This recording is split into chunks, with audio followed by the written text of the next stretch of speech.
I think my first introduction into dance and electronic music was through the LA rave scene. Prior to that, I was only exclusively listening to rap. So if you can imagine just a very, very young version of me just listening to West Coast hip hop, but then learning about like drum and bass and learning about house music and learning about like IDM, Aphex Twin. So for me, I was heavily influenced by the kind of more leftist side of dance music, like Autechre, Square Pusher, Aphex Twin, things like that. I'm just a product of all my influences, and I think that by growing up really diverse and being open to all sorts of kinds of music, it's allowed that to reflect in the music that I make.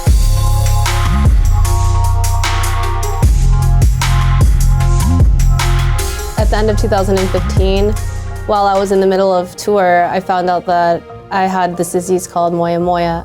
And Moyamoya is a disease that affects the circulatory system in your brain. So basically, your arteries start to shut off and shrink until they close, ultimately. And then there's no blood supply to your brain.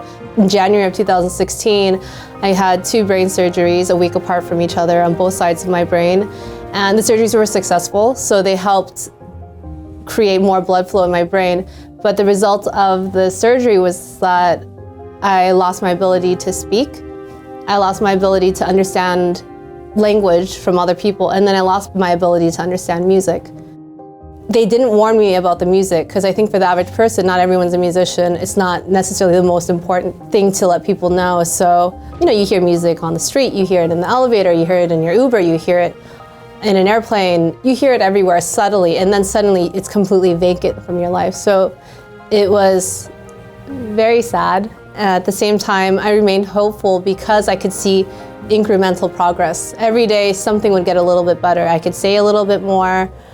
The music would sound less harsh. Like, music actually became unpleasant. It's not that it just became void of my life. It's something I didn't want to hear because it became noise. My brain couldn't comprehend melody anymore.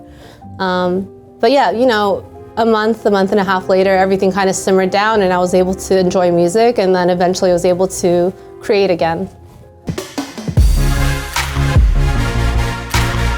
Going to the Grammys as a nominee was a very interesting experience. I mean, I had never been to the Grammys, period. It's just like the cherry on top. Like, I got to do this for a living, and a panel of my peers thought I deserved this chance at an actual Grammy.